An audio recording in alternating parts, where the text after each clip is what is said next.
but it's the perception. And sometimes perception, and really perception is reality in business. Whatever people perceive you to be, that's what it is. They don't wait for you to prove them wrong. They don't wait for Inside Edition, the 2020 Barbara Walters interview. What they get when they meet you is it. Hey, bro, I don't want to keep on, I know y'all don't want to keep on, but something that will hit home with everybody. As an Afro-American man, if you go down Center City and look at the averages of Afro-American men dressed in suits, it outweighs the other with the Afro-American man. So if an Afro-American man comes in Center City for suit, the first thing somebody who saw me didn't know that I was in the business field was I going to court? Yeah, exactly. That's just because they know this is the apparel every day of Afro-American man.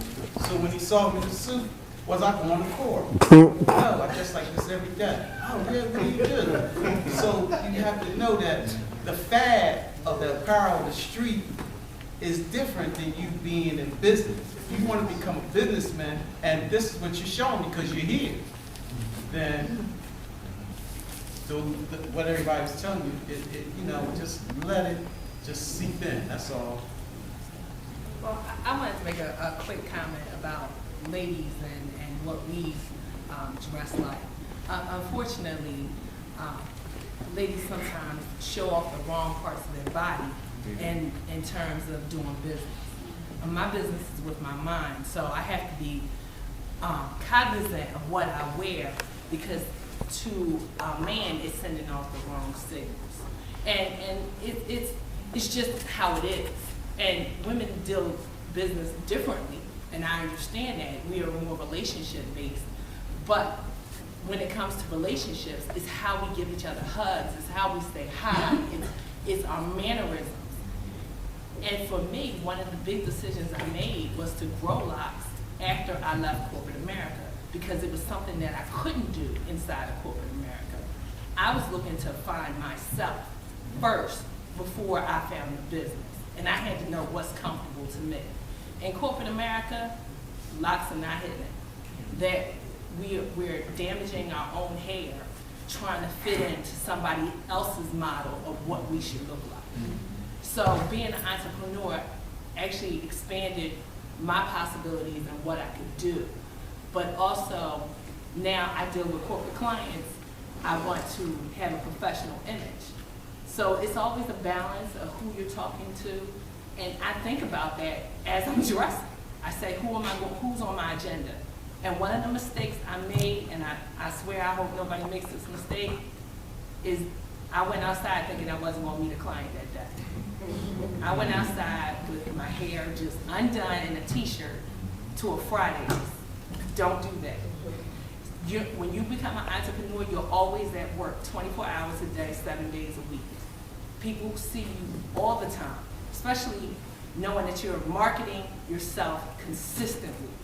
So I had to change my whole closet. And now I think about that every time I step out the door.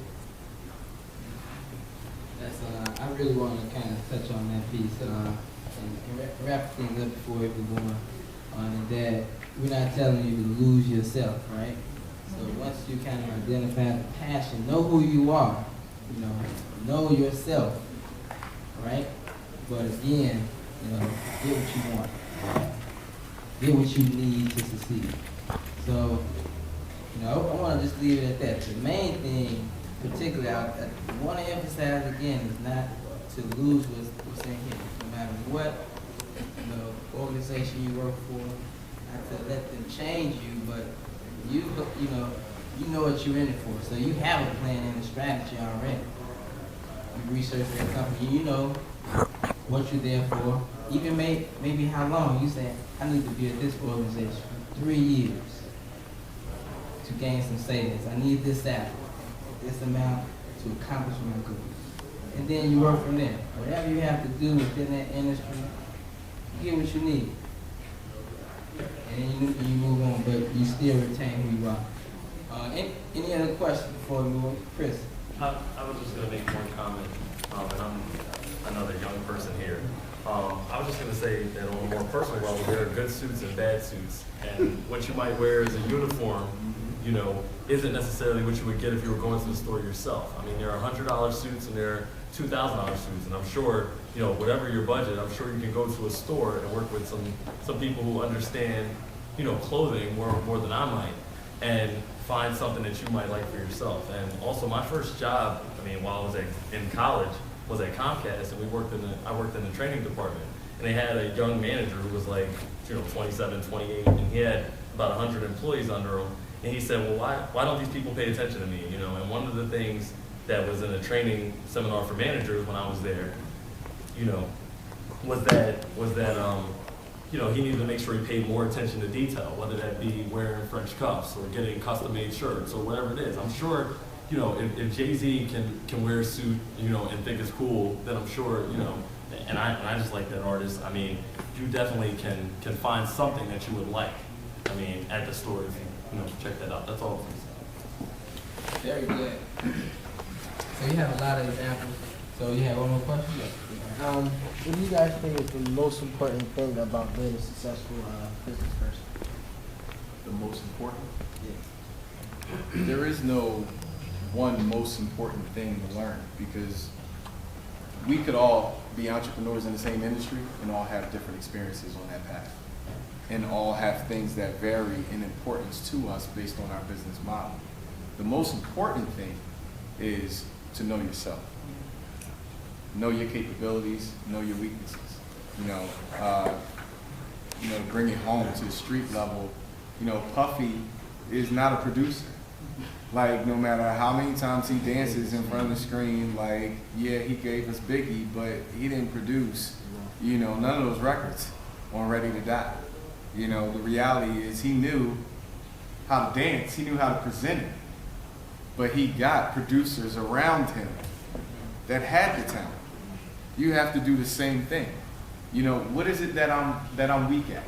That I can actually become strong by combining forces with another individual. And that power of one is not, that team of one is not considered one person, but it's one goal, one mindset. You know, one set of principles to stand by. When you find that team of one, you're good. I want to add to that, not to say that it's the most important, but who here doesn't want to go into sales? Who doesn't want to be in sales? Good. All right. Being an entrepreneur is sales. You're selling all the time. Read a book, and you might have heard of this, maybe. Rich Dad, Poor Dad? Maybe. Yeah. All right. Robert Kiyosaki goes on to say in there that he had an interview with this woman that wanted to be an author. Well, it might not have been in the book. It may have been an article I was reading on him. But he had an interview at a Tokyo airport. And she said, I want to be, you know, an author. I want to be the best-selling author. And he said, all right, great. So I want you to learn sales. She said, no. I want to be a writer. I want to write books, and that's what I want to do. He said, what's the operative word? What's the most important thing when I said, within my title, best-selling officer? Or best-selling author? Selling. Selling. Mm-hmm. All right? So if you're being an entrepreneur, you're in sales. So that's important. It's important to know. Very much.